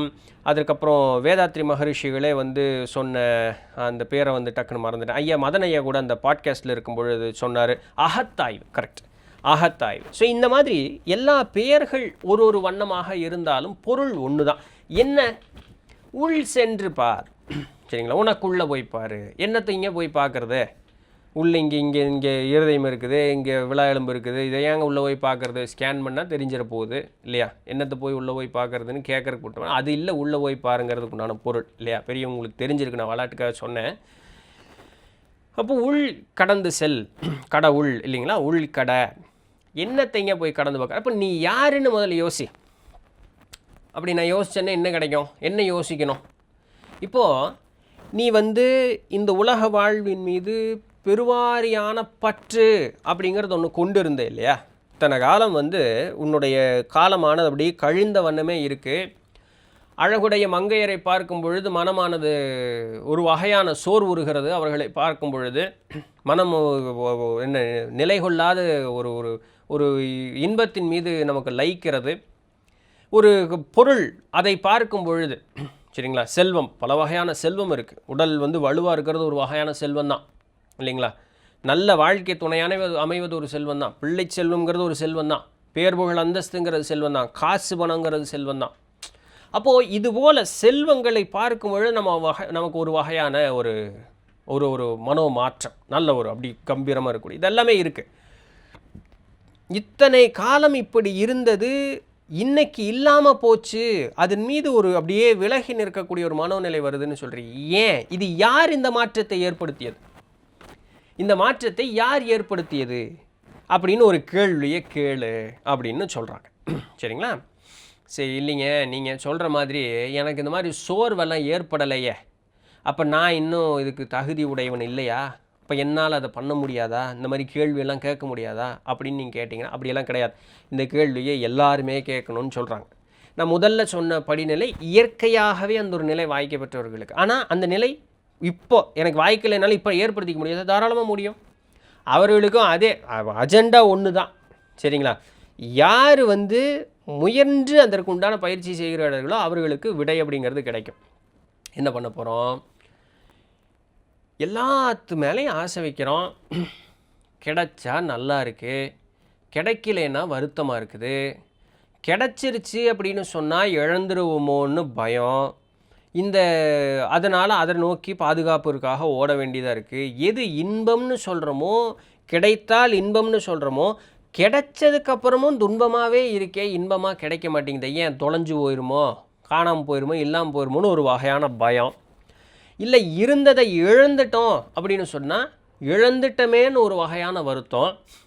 இழந்தது மீண்டும் எப்படி பெறுவோம்னு ஒரு வகையான ஒரு வருத்தம். பெறுவது எப்பொழுதுன்னு ஒரு வகையான வருத்தம். பெற்ற பிறகு நிலைக்குமான்னு ஒரு வகையான வருத்தம். ஆக மொத்தம் நான் ஆசைன்னு ஒன்று படுறேன்னா அது இந்த 2 நிலைகளுக்குள்ளே தான் இருக்கும். இன்பம் துன்பம்னு இந்த இன்பமாக இருப்பது போல தெரியற ஒரு காட்சி ரூபம் தானே தவிர உண்மையில் அதை ஆழ்ந்து பார்த்தேன்னா அது இன்பம் இல்லை, அதுவும் துன்பமே. அப்போ இங்கே நான் ஆசைப்படுறது எல்லாமே எனக்கு துன்பத்தை விளைவிக்கக்கூடியது. இந்த துன்பம் எதனால் ஏற்படக்கூடியது? இருந்து மாறி மறையக்கூடிய தன்மையானது அப்படின்னு சொல்லக்கூடியதுனால இது என்ன பொருளுக்கு மட்டும்தானா? நாம் இல்லையா? நாம் சின்ன வயசில் இருந்தோம், ஊட்டமாக ஆடி போடி ஒரு ஜோக் ஒன்று பார்த்த மாதிரி தான். ஒரு 5 வயசில் 10வது மாடியிலேருந்து கீழே குதிச்சதுக்கப்புறமும் எனக்கு ஒன்றுமே ஆகலை அப்படின்னு சொல்லி அந்த ஒரு சின்ன பையன் இப்படி எந்திரிச்சு நின்னானாமா. 30 வயசில் லேசாக இந்த மேசை மேலே இப்படி லேசாக தான் இப்படி லேசாக இப்படி தட்டணுன்னா போய் ஆஸ்பத்திரியில் படுத்துக்கிட்டு இருக்கானாமா. ஸோ ஒரு விளையாட்டு போல் சொன்ன ஒரு செய்தி. இப்போ என்ன மாற்றம்? உடலில் மாற்றம், மனதில் மாற்றம், உணர்வுகளில் மாற்றம். இப்போ நான் சொல்லக்கூடியது நான் நித்திலந்தான் அப்படின்னு சொன்னால் 10 வயசுலேயும் அதே நித்திலந்தான், இன்றைக்கி 36 வயசுலேயும் அதே நித்திலந்தான். ஆனால் இந்த நித்திலன்கிற பேர் மட்டும்தான் அப்படியே இருக்குது. உருவம் மாறிடுச்சு, உணர்வு மாறிடுச்சு இல்லைங்களா? ஸோ இந்த மாதிரி பல வகையான மாற்றம், ஆரோக்கியத்தில் மாற்றம் ஏற்பட்டுருச்சு. இந்த உலகத்தை காணக்கூடிய அந்த ஒரு காட்சி ரூபங்கள் மாறி போச்சு. அப்போது தொடர்ந்து மாற்றத்திற்கு உட்பட்டுக்கிட்டே இருக்கக்கூடியது இயற்கை.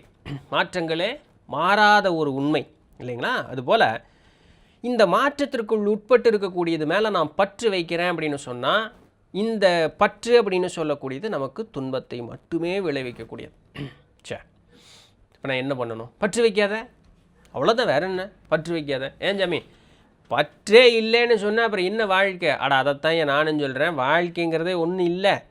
ஏன்னா பற்று அது வேணும் இது வேணும் இது வேணும்னு சுற்றிக்கிட்டே இருக்கேன்.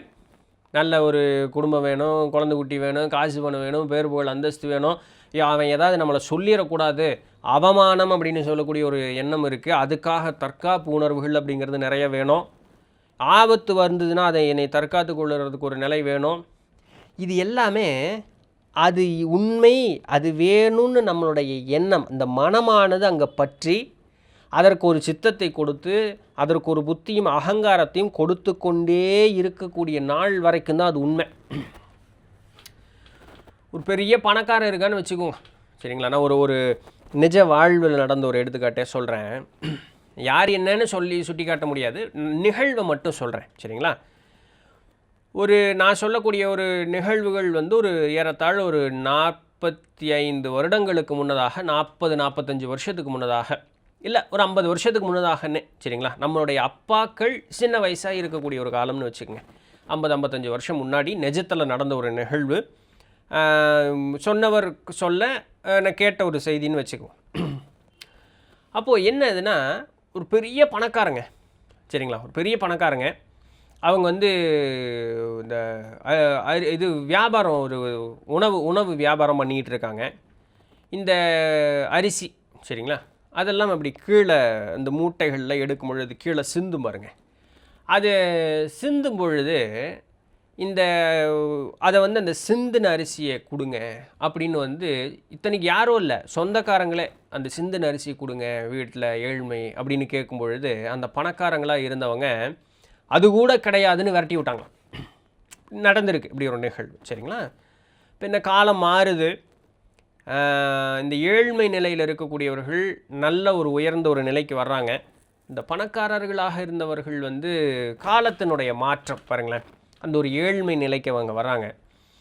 யாருக்கு வந்து கீழே சிந்தின அரிசி வந்து தரமாட்டேன் அப்படின்னு விரட்டினாங்களோ அவர்களே வந்து இந்த பணக்காரர்களாக இருந்தாங்க பாருங்க, அவர்களை நல்லபடியாக பார்த்து அவர்களுடைய பிள்ளைகளுக்கு நல்லது ஒரு நிலையை ஏற்படுத்தி கொடுத்து இவர்கள் காலஞ்செல்லக்கூடிய நாள் வரைக்கும் இருந்து பார்த்துருக்காங்க. அப்படிங்கிறது ஒரு மறுக்க முடியாத நிஜத்தில் நடந்த ஒரு நிகழ்வு. இங்கே நம்ம கோயம்புத்தூரில் நடந்தது தான் சரிங்களா. இப்படி ஒரு நடந்த ஒரு நிகழ்வு. இப்போது இந்த மாற்றங்கிறது ஒன்று ஏற்படும் பொழுது, அதாவது உயர்ந்த ஒரு நிலையில் இருந்து தாழ்ந்த நிலைக்கு வந்ததற்கும் அப்படின்னு சொல்லும் பொழுது, அந்த வந்தவர்களுடைய மனோநிலையில் ஏற்பட்ட மாற்றம், யாரை விரட்டினோமோ அவர்கள் கையாலேயே நமக்கு ஒரு நம்மை பாதுகாக்கக்கூடிய ஒரு நிலை, மனம் கோணாமல் அவன் செய்கிறான்னு பார்க்கும்பொழுது அது இன்னும் பெரிய துன்பம். நல்ல ஒரு நிலையில் இருந்தேன், அது கீழே போயிடுச்சின்னு நினைக்கிறது ஒரு வகையான துன்பம்னா, நான் யாருக்கு துன்பம் இழைத்தேனோ அவனே என்னை நல்லபடியாக பார்த்து கொள்ளுகிறான்ங்கிறது அதை விட பெரிய ஒரு துன்பம். ஒரு நொடிப்பொழுதும் கண்ணில் வரக்கூடிய கண்ணீர் ரத்தத்தில் தான் வரும், வெறும் நீராக வராது. ஆனால் அப்படி இருக்கக்கூடாது, நல்லா இருக்கணும்னு சொல்லி அவர்கள் பார்த்து கொண்டார்கள். அது ஒரு உன்னதமான ஒரு மனோநிலை. அப்போது இந்த இயலாத ஒரு நிலைக்கு சென்றார்கள் பார்த்தீங்களா. அவர்கள் சொன்னது என்னென்னா, இதெல்லாம் நிலையானது, எனக்கு என்ன போய் வந்துடப்போகுது, நான் நல்லா இருக்கேன். சராசரியாக வீட்டில் உடுத்தக்கூடிய ஆடையை பட்டில் தான் ஆடை உடுத்துவாங்க, சீனப்பட்டு அதில் தான் உடுத்துவாங்க. அப்படி இருந்தவங்க, நான் சொல்கிறது சும்மா பணக்காரன் கிடையாது, பெரிய கோடீஸ்வரன் சரிங்களா. அப்படி இருந்தவங்க. நான் இந்த மாதிரி மனோநிலை கொண்டு இருந்தேன். ஆனால் காலம் வந்து அதை தவறு, இதுவும் நிலையில்லாதது அப்படிங்கிறத நிரூபித்து காட்டிடுச்சு. என்னுடைய கண் பார்வை எதெல்லாம் வந்து உயர்வுன்னு நினச்சதோ அதெல்லாம் தாழ்ந்தது. யாரெல்லாம் உயர்வானவர்கள் அப்படின்னு நினச்சோமோ அவர்களெல்லாம் தாழ்ந்தார்கள். நான் உதவி செய்தால் பிறகு எனக்கு உதவி கிடைக்கும்னு நினைத்தேன், அது நடக்கலை. யாரை தாழ்வென்று நினைத்தேனோ அவன் உயர்ந்தவனானவனாக இருந்தான். நான் செய்யாத ஒரு காரியத்தை, என்னுடைய மனதில் தோன்றாத ஒரு காரியத்தை, இரக்கம் அப்படிங்கிற மாதிரி, அதை எனக்கே திருப்பி கொடுத்தான். இது நடக்குங்கிறத புரிஞ்சுக்க அப்படிங்கிறது இறைவனுடைய விளையாட்டு, பெரும் விளையாட்டு. வாழ்க்கையினுடைய அந்த ஒரு பாதையை வந்து இறைவன் அவ்வளவு அழகாக அப்படியே அமைத்து கொடுத்து நமக்கு வந்து இது மாயை, இது மாயை, இது மாயின்னு உணர்த்தி கொண்டே இருக்கிறான். அப்படிங்கிறத என்னுடைய வாழ்வில் பார்த்துட்டேன். நான் செய்த தவறு அனைத்திற்கும் வந்து நான் மன்னிப்பு கேட்குறேன், என்னை மன்னிச்சிரு. சாமிகிட்டையும் கேட்டாங்க, அவங்கள்ட்டையும் கேட்டாங்க, அப்படி இது போகும். இதுதான் ஆத்ம விசாரணை, வேறு ஒன்றும் இல்லை. இந்த வாழ்க்கையினுடைய பாடத்தை புரிஞ்சுக்கிட்டோன்னே இவ்வளோ தான் ஆத்ம விசாரணை. இப்போ என்னத்தை சொல்லு, திரும்ப ஆத்ம விசாரணை ஒன்று தான் சொல்லிகிட்டே இருக்கும். அகத்தாய்வு என்ன சொல்லிட்டு, ஏன் இந்த பற்று, ஏன் கோவப்படுற? வீட்டில் வந்து நம்ம வீட்டில் அவங்க சமைக்கிறாங்க,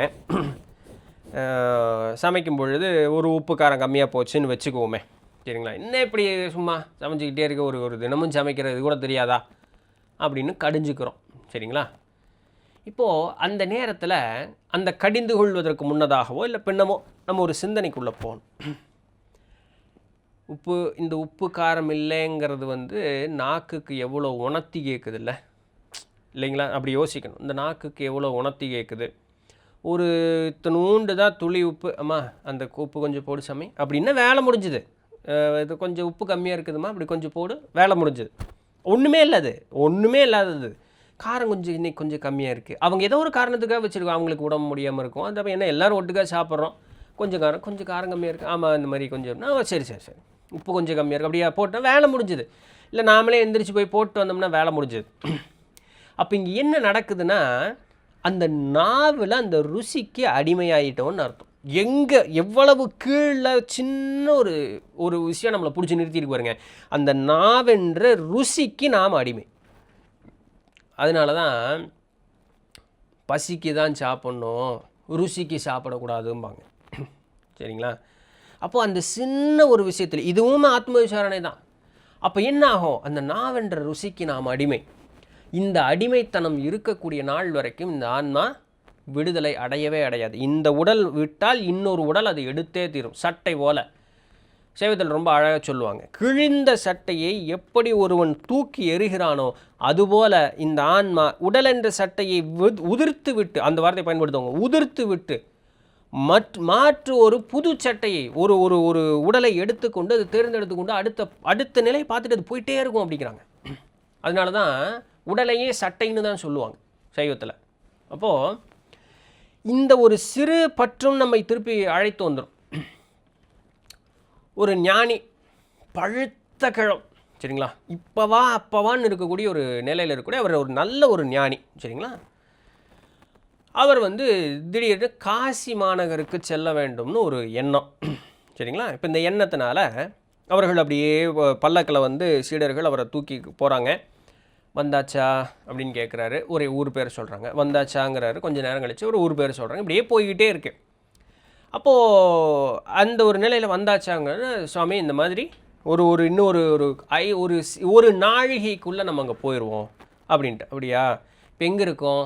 பறைச்சேரியில் இருக்கோம் சுவாமின்னு சொல்கிறாங்க. அவர் மாண்டாடுறார், உயிர் போயிடுது, சரிங்களா. அப்போ அவருடைய கடைசி காதல் விழுந்த ஒரு செய்தி என்ன? பறைச்சேரி. அவ்வளோதான். அங்கே அவ்வளோதான் அவர் காதில் விழுகுது. அடுத்த பிறப்பு எடுக்கிறார். எங்கே? அதே பறைச்சேரியில் தான் அவர் பிறப்பு எடுக்கிறார். ஆனால் பிறக்கும் பொழுதே அவர் ஞானியாக இருக்கிறார், சரிங்களா. அப்புறம் அது ஒரு கதை அப்படி விரிஞ்சு வரும், ரொம்ப அழகாக இருக்கும் அந்த ஒரு கதை. அவர் மூலமாக எப்படி பிறருக்கு எப்படி ஒரு முக்தி பேர் கிடைக்கிது, இறைவனிடம் எப்படி சென்று சேருகிறார்கள் அப்படின்ட்டு ஒரு கொலைக்களத்தில் கொலையாளியாக போவார், அந்த கழுத்தை துண்டிக்கக்கூடிய. ஆனால் அந்த இடத்துல அவனுக்கு வலிவேதனைகள் இல்லாத போல இவர் ஒரு நிகழ்வு அங்கே பண்ணுவார். அதுதான் ஞானியர்களுடைய நிலை. இது எதற்காக சொல்ல வரேன்னா, அந்த இறக்கும் தருவாயில் நம் காதில் என்ன விழுகுதோ ஒன்று, இல்லை இறக்கும் தருவாயில் நாம் எதன் மீது ஊன்றி நினைப்பை வைத்திருக்கிறோமோ ரெண்டு, இது ரெண்டுமே நம்மளுடைய அடுத்த பிறப்பை தீர்மானிச்சிடும். அதனால தான் இறப்பினுடைய படுக்கையில் இருக்கக்கூடியவர்களிடம் அந்த இடத்துல எதுவுமே பேச மாட்டாங்க. அவங்கள சுற்றி இருக்கக்கூடிய எதுவுமே பேச மாட்டாங்க. எதையாவது ஒன்று பேசுனா அவர்கள் காதில் விழுந்தால் அது அடுத்த ஒரு பிறப்பிற்கு தொடர்ச்சியாக மாறிடும். அவரவர் வினை அவரவருடைய அந்த மனசுக்குள்ளே என்ன ஓடுமா அது அவங்களுக்கு. நாமளாக புதுசாக ஒரு வினை கொண்டு போய் சேர்த்திடக்கூடாது ஒன்று. அதனால தான் அந்த இடத்துல பொறுமையே, ஏதாவது சாமிக்கு உண்டான அந்த ஒரு பாடல்களை படிப்பது ஏதோ ஒன்று, அதுவும் புரியாதது. இன்றைக்கி தமிழே புரியறதில்லை யாருக்கும், அப்படி ஒரு சூழல் ஆகிப்போச்சு. அதனால் புரியாத ஒன்று படித்தும் பயன் இல்லை, சும்மாவாது இருக்கணும் அந்த இடத்துல அமைதியாக, சரிங்களா. இதெல்லாம் பெரியவர்கள் வழக்கத்தில் கொடுத்து வைத்திருக்கிறார்கள். என்ன இங்கே நடக்குது? இந்த மனமானது அந்த நேரத்தில் இறக்கும் தருவாயிலும் கூட ஒரு வகையான பற்றுதலை பிடிச்சிக்கும். அதனால தான் அவ்வளவு வலிமை வாய்ந்தது, ரொம்ப கேர்ஃபுல்லாக ஹேண்டில் பண்ண வேண்டியது அந்த மனமானது. சாகர நேரத்தில் சங்கரான்னா பயன் இல்லைன்னு ஒரு பழமொழி சொல்லுவாங்க, தெரியுங்களா. அந்த பழமொழி காரணம் இதுதான். அப்போது அந்த இறைவனுடைய நினைப்பு, இறைதான் எல்லாமே, நானும் இறை, என் உடலுக்குள் இருக்கக்கூடிய ஒரு அணுவும் இறை, இந்த ஒரு அணுவும் சேர்ந்து அவயங்களாகி, இந்த அவயங்களெல்லாம் சேர்ந்து இந்த உடலாகி, இந்த உடலே எதற்கானதாக ஆச்சுன்னா இதற்குள் இருக்கக்கூடிய இறையான அந்த ஆன்மாவிற்கு ஒரு வாகனமாக மாறியது, அவ்வளோதான். அப்போ இந்த வேலைகள் எல்லாம் செய்கிறது இந்த ஆன்மா தான். ஆனால் என்ன, அந்த ஆன்மாவின் மீது ஒரு வகையான களும்பு போல, செம்பின் மீது படர்ந்த களும்பு போல என்ன இருக்குது? இந்த ஆணவம், கண்மம், மாயின்னு சொல்லக்கூடியது இருக்குது. இந்த மாயை எனக்கு அது வேணும் இது வேணும்னு இருக்குது. ஆனால் இது எல்லாம் நிலையில்லாதது. இதை வயது கொண்ட காலத்திலிருந்தே, சிறுபிள்ளையிலிருந்தே பிள்ளைகளுக்கு சொல்லி வளர்த்தணும். அப்பா பற்று தவறு, நீ யாருமே ஆன்மீகம் உங்களை விட்டு ஓடுன்னு எங்கேயுமே சொல்லவே கிடையாது. நல்லா புரிஞ்சுக்கணும். வெள்ளை உடுத்திக்கோ, காவி உடுத்திக்கோ, ஓடி போயிரு விட்டு அப்படின்னு யாரும் எங்கேயும் சொல்லவே இல்லை. நல்லா புரிஞ்சுக்கணும். அப்போது குடும்பத்தோடு இரு, மனைவி மக்களோடு இரு, பொருள் ஈட்டிக்கொள், அதில் எந்த விதமான தவறும் கிடையாது. கணவன் மனைவியர் அப்படின்னு சொல்லக்கூடியவர் கூடி இன்பம் துய்ப்பதில் ஒரு தவறும் இல்லை. அது உடலினுடைய தேவை. நாவின் ருசியாக உணவு எடுத்துக்கொள்வது தவறே கிடையாது. பிள்ளைகளோடு கொஞ்சி விளையாடி மகிழ்வது தவறு கிடையாது. தேவைக்குண்டான அளவுக்கு பொருளை ஈட்டி சேமித்து வைத்து நல்லபடியான ஒரு வாழ்வை வாழ்வது தவறே கிடையாது. இது எதன் மேலையும் பற்று வைக்காதேங்கிறத மட்டும்தான் சொன்னாங்க. ஏன் அப்பா, இது ஒரு கால் இருப்பது போல் அடுத்த நாள் இருக்காது, மாறி போயிடும். இந்த மாற்றம்ங்கிறது உண்மைங்கிறத புரிஞ்சுக்கோ. எப்படி வெளியே மாறுதோ அப்படித்தான் நீயும் மாறிக்கிட்டே இருக்கேங்கிறதும் புரிஞ்சுக்கோ. ராத்திரி நேரம் தூங்கும் பொழுது இருக்கக்கூடிய நல்ல ஒரு நினப்பு காலை பொழுதில் எந்திரிக்கும் பொழுது நம்ம உடல் மேலேயே நமக்கு நல்ல ஒரு அபிப்பிராயம் இருப்பதில்லை. அப்புறம் போய் எல்லாம் குளிச்சு நடிச்சு வரும்பொழுது தான் நமக்கு ஒரு நல்ல ஒரு அபிப்பிராயம் நம்ம மேலேயே நமக்கு வருது. அந்த அளவுக்கு மாற்றமானது தொடர்ந்து நடந்து கொண்டே இருக்கக்கூடியது. உண்மையிலேயே உனக்கு விருப்பு வெறுப்புன்னு ரெண்டுமே வந்துடுதுன்னா பாரு.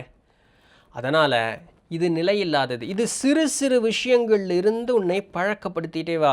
ஒரு கோபம் வருதா, ஒரு நிமிஷம் இப்போ ஏன் கோபப்படுற, இப்போ என்ன ஆகிப்போச்சு, இல்லைங்க அது எப்படிங்க பண்ணலாம், அது எப்படி பண்ணலாம், விடு, அமைதியாரு. தவறுங்கிறது அவன் செய்தான்னா நீ உன்னோட ஆயுசில் ஒரு நாளும் தவறே செஞ்சது இல்லையா? அட என்னப்பா நீ எந்த தவறுமே செய்யாத அளவுக்கு நீ பேசிக்கிட்டே இருக்க, அப்படிலாம் ஒன்றும் இல்லை. நீயும் தவறு இழைத்திருக்க. உன்னை அன்னைக்கு ஒருத்தன் மன்னிச்சதுனால தான் நீ இன்றைக்கி இந்த வாய் பேசுகிற. நீ மன்னிய, தவறு கிடையாது. அப்பா இங்கே பாரு, இந்த மாதிரி பண்ணியிருக்கேன், இப்படி பண்ணக்கூடாது, இந்த மாதிரி பண்ணணும், பொறுமையாக சொல்லிக்கூட. இல்லைங்க எனக்கு கொஞ்சம் அப்படி இருக்குது, அப்பா நீ போயிட்டு வா, நான் கொஞ்சம் நேரம் கழிச்சு என்னை வந்து பாரு. நீ ஆஸ்வாசப்படுத்திக்கிறதுக்கு நேரத்தை எடுத்துக்கோ, தவறு கிடையாது. அப்போ அந்த கோபம் ஏற்படும் பொழுது, இந்த கோபம் எதனால் ஏற்படுது, இதனால் என்ன பயன் இருக்க போகுது, நான் எடுக்கக்கூடிய கோபத்தினால் ஏதாவது பயன் இருக்கும், அந்த இடத்துல பயன் இருக்கும் அப்படின்னு சொன்னாங்க. அந்த இடத்துல கோவப்படுவது போல நடிக்கலாம். எனக்கு உள்ளுணர்வுலேருந்து அப்படியே அந்த கொதிச்சு வெளியே அவ்வளோலாம் தேவையே கிடையாது. ஒரு கதை, அஷ்டவக்ரர் அப்படின்னு சொல்லக்கூடிய ஒரு ஞானி இருந்தார். அந்த அவருடைய வாழ்க்கை வரல, இது நடந்தது நடக்கலன்னு தெரியல, பட் அந்த கதை ரொம்ப சுவாரஸ்யமாக இருக்குது, செய்தி நல்லா இருக்குது. அந்த அஷ்டவக்ரர்கிட்ட அவருடைய சீடன் ஒரு கேள்வி கேட்குறான். சுவாமி, இந்த உலகத்தை நான் மாற்ற வேண்டும் என்று நினைக்கிறேன் சுவாமி, எனக்கு ஏதாவது வழி சொல்லுங்கள். ஏனப்பா கொஞ்ச நாளில் நீயே இருக்க மாட்ட, எதுக்கு போய் உலகத்தை மாற்றிக்கிட்டு இருக்கேன்? இது எவ்வளோ ஒரு ஆழமான ஒரு இது இல்லை? நீ இருக்கிற நாள் வரைக்கும் தான் இது எல்லாமே. இல்லைன்னு வச்சுக்குவேன், இது எல்லாமே மறந்து போயிடும். மறுபடியும் இங்கே தான் வரப்போகிற. இந்த உலகம் மறைப்பிற்குண்டானது. அதற்கு அழகாக சொல்லுவாங்க தமிழில், இந்த சைவத்தில் துரோதாயிம்பாங்க. சித்தபெருமக்கள் இந்த வார்த்தை பயன்படுத்துவாங்க, துரோதாயி. அதுக்கு பேர் மறைப்புன்னு அர்த்தம். அந்த வார்த்தைக்கு பேர் என்ன? மறைப்பு. துரோதாயினா மறைப்புன்னு அர்த்தம். அப்போது இங்கே இருக்கக்கூடிய ஞாபகங்களை கண்மங்கிற அந்த ஞாபகத்தின்படி தான் நீங்கள் வர்றோம். ஆனால் வரும்பொழுது ஏன் மறந்து போயிடும். இப்போ நம்ம எல்லாருமே சொல்லுங்க பார்க்கலாம், நம்ம எல்லாருமே இந்த பிறப்பை எதற்கு எடுத்தோன்னு நமக்கு தெரியுமா? ஒரு ஆசை, ஒரு தேவையினால தான் இங்கே வந்தோம். அந்த ஆசையும் தேவையும் பூர்த்தி ஆயிடுச்சான்னு கூட நமக்கு நிறைய பேர் நிறைய தெரியல. ஏன்? புதுசாக எத்தனையோ சேர்த்து வச்சுட்டோமே. அப்போ இது முடிவிலி, இது நடந்துக்கிட்டே இருக்கும். எங்கேயாவது ஒரு எண்டு கார்டு போட்டே ஆகணும். அந்த எண்டு கார்டு போடுறதுக்கு ஒரே வழி, எல்லாமே சாமி தான் அப்படிங்கிறது உணர்றது. உணர்வும் சீக்கிரம் வராது. ஓகே, நான் அறிவில் சேர்த்து நிறுத்திக்கிறேன். எல்லாமே சாமி. எப்பா ஆதி ஒன்று, சோர்ஸ் ஒன்று தான். எல்லாமே சோர்ஸில் இருந்து தான் வெளியே வந்ததுன்னா, பார்க்கறதுக்கு அப்படி இப்படி இருந்தாலுமே எல்லாமே சோர்ஸு தானே, எல்லாமே ஆதி தானே. ஆமாம், அப்போ எல்லாமே இறை தானே. Okay, logically correct. Yes, okay, இப்போ எல்லாமே இறை. இப்போ இதை நான் எப்படி உணர்றது? முதல்ல உனக்குள்ள மாற்றம், அகத்து ஆய்வு, உனக்குள்ளே போய் சென்று பார். ஆத்ம விசாரணை, உனக்குள்ளே சென்று பார். உள் கடந்து சென்று பார். நான் யார், எனக்கு எதுக்கு இந்த பற்று அப்படிங்கிறது வந்தது, இந்த உடலை நான் என்று நான் எப்படி இது பண்ணிக்கிறேன். இப்போ பெரியவர்களும் நூட்களும் சொல்லுதே, முன்னாடியிலிருந்து நிறைய பிறப்புகள் எடுத்தேன். அப்போ இதுபோல் இதுவும் ஒரு பிறப்பு தானா? இதுக்கு முன்னாடி எத்தனை எடுத்தனோ, எத்தனை உறவுகளோ. அதனால தான் பட்டினத்தார் பாடினார், எத்தனை அன்னையோ, எத்தனை பிள்ளையோ, எத்தனை மனைவியோன்னு சொல்லி அந்த பாட்டை பாடினார் பாருங்க. அது காரணம் தான், அந்த ஒரு பற்று போக மாட்டேங்குது அப்படின்னு சொல்லிட்டு. அப்போ அதை நீக்குவதற்கு காலங்காலமாக சிறு வயதிலிருந்து அப்படி கொஞ்சம் கொஞ்சமாக பழகிட்டே வரணும். சுவாமி, எனக்கு வயசாகி போச்சு, நான் இப்போ பண்ணலாமா? இதுக்கு வயசு வித்தியாசமெல்லாம் ஒன்றும் கிடையாது. நான்கிற அந்த ஒரு எண்ணம் இருக்கிற நாள் வரைக்கும் பண்ணலாம், சரிங்களா? அதனால் எந்த விதமான பிரச்சனையும் கிடையாது. ஒரு உணர்வும் மேலிடும் பொழுது, இது ஏன், இது எதற்கு, இதனால் என்ன பயன், ரொம்ப மகிழ்ச்சி அடையும் போதும் இந்த மகிழ்ச்சியா, ஓகேப்பா நல்லா இருக்கு, அதுக்காக யாரையும் சிரிக்க வேண்டாம்னு சொல்ல, சந்தோஷமாக இருக்க வேண்டாம்னு சொல்ல. திரும்பவும் சொல்கிறேன், இது எதையுமே வேண்டான்னு யாருமே சொல்லலை, கோவப்படாதேன்னு சொல்லலை, மகிழ்ச்சியாக இருக்காதேன்னு சொல்லலை. இருப்பா, அதனோடு உன்னை பொருத்தி கொண்டு ஒட்டி உறவாடி அதனோடவே இருக்காது. இது இருந்தால் நல்லா இருக்குது, இது இல்லைன்னா நல்லா இல்லை, இது இருந்தால் நல்லா இல்லை, இது இருந்தேன்னா இல்லைன்னா நல்லா இருக்கும். இந்த எண்ணங்களை கொண்டு விடாதே. எது எப்படி இருந்தாலும் அதை அப்படியே ஏற்றுக்கொண்டு நான் என் நிலை மாறாமல் இருப்பதற்குண்டான வழியை பார். இதுதான் அவங்க சொல்லக்கூடியது, வேறு ஒன்றுமே கிடையாது. இவர்களுக்கு பேர் ஜீவன் முக்தர்கள்னு பேர். ஒரு உறவு இருக்குது, அந்த உறவு வந்து நம்ம கூட இருக்கிற வரைக்கும் நல்லா இருக்குது.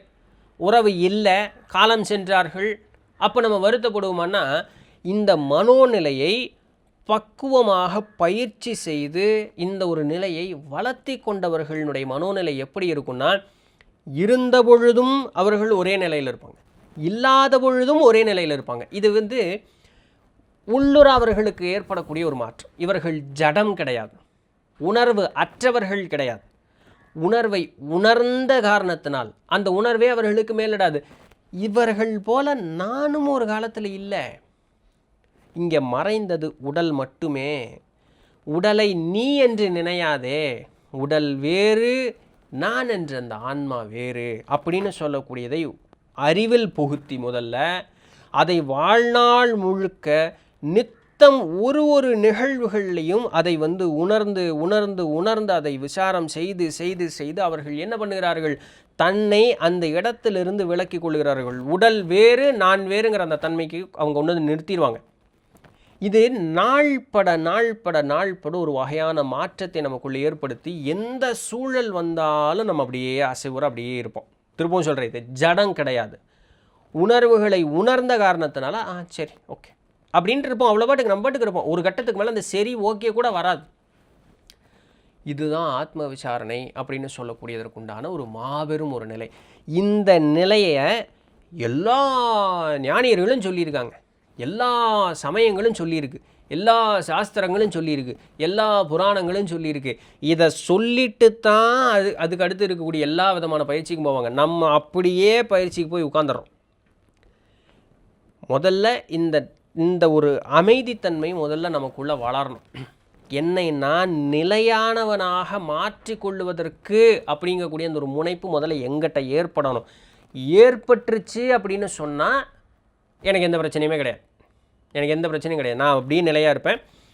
இந்த ஒரு கேள்வி வந்து பகவத்கீதையில் அர்ஜுனர் கிருஷ்ணர்கிட்டையும் யோக வாசிஷ்டத்தில் ராமர் வந்து வசிஷ்டர்கிட்ட 2 பேரும் இதே கேள்வி கேட்குறாங்க. ஏன்னா வசிஷ்டர்கிட்ட ராமர் இந்த கேள்வி கேட்பார். வசிஷ்டர் ஒரு வார்த்தை சொல்லுவார், ராமா அடுத்த பிறப்பில் நீ கிருஷ்ணராக வரப்போகிற, அர்ஜுனனுக்கு நீ உபதேசம் பண்ண போகிற, அதனால் நான் சொல்கிறது சரியாக கேளும்பர். சரிங்களா? அப்போ இதுக்கு இப்படி ஒரு கண்டினியூவேஷன். என்ன கேள்வி?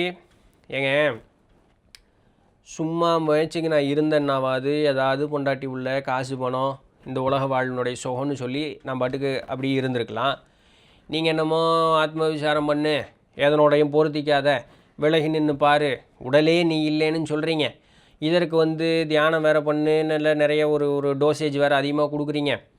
சொன்ன மாதிரி ஏதோ ஜெயிச்சிட்டேன்னா பரவாயில்ல, இறைய உணர்ந்துட்டேன், சரி ஓகே, உணர்வின் ரீதியாக எல்லாம் வந்துருச்சுன்னா பரவாயில்ல.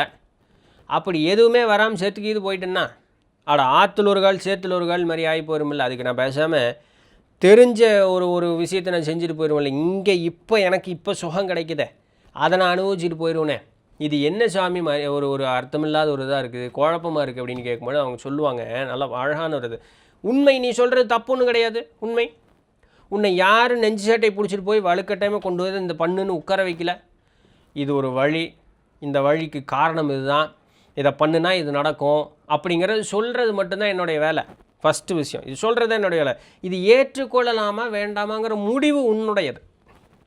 சரி, அதை ஏற்றுக்கொள்ளலை, சந்தோஷமாக இருந்த உலக வாழ்வில் ஒரு கட்டத்தில் உனக்கு வந்து ஒரு சலுப்பு தட்டும், அப்போ நீ தானாகவே இங்கே வருவேன், அதனால நான் வெயிட் பண்ணுறேன் அப்படிங்கிறாங்க. தெய்வத்தினுடைய ஏதாவது வெயிட் பண்ணுறேன், ஓகே, இல்லை நான் இன்றைக்கி இப்போவே சலுப்பு தட்டிடுச்சு நான் வர்றேன் அப்படின்னு சொல்ல கூட பயிற்சி பண்ணுறேன். ஆனால் அதனுடைய முடிவை காணலை, உணர்வின் ரீதியாக எனக்கு எதுவும் வரலை. அந்த காலம் சென்றுட்டேன்னா என்ன ஆகும்? அடுத்து 3 பிறப்பு அதிகபட்சம் தான் சொல்கிறேன், அதிகபட்சம் 3 பிறப்பிற்குள் இந்த பயிற்சியை யார் ஒருவன் ஊன்றி செய்கிறானோ அவன் அடுத்த 3 பிறப்பேனும் இறைவனிடம் சென்று சேர்ந்து விடுவான், முக்தி பெறை அடைந்து விடுவான், அதில் மாற்றமே கிடையாது அப்படிங்கிறாங்க. அப்போ இந்த பிறப்பில் இந்த இறை நாடி செல்லக்கூடிய இந்த ஆத்ம விசாரணை அவங்க சராசரி வாழ்க்கையை வாழ்ந்து கொண்டே இருக்கிறார்கள், அவர்களுக்கு உண்டான கடமையை செய்து கொண்டே இருக்கிறார்கள், அதில் எந்த மாற்றமும் இல்லை. ஆனால் எந்நேரமும் இறையிடம் பற்றை வைத்து கொண்டு ஏற்படக்கூடிய உணர்வுகளை விலக்கி நிறுத்துவதற்குண்டான பயிற்சியை மேற்கொண்டே இருக்கக்கூடியவர்களிடம் ஒரு வகையான மாற்றம் ஏற்படும். இந்த பிறப்பில் ஜெயிக்கல, அடுத்து என்ன நடக்கும், அடுத்து நான் மனுஷனாக பிறப்பனா, அடுத்தது நல்லது ஒரு நிலையில் பிறப்பனான்னு கேட்டால் ஆமாம் அப்படிங்கிறாங்க. பகவத்கீதையில் இருக்குது, படிக்கணும்.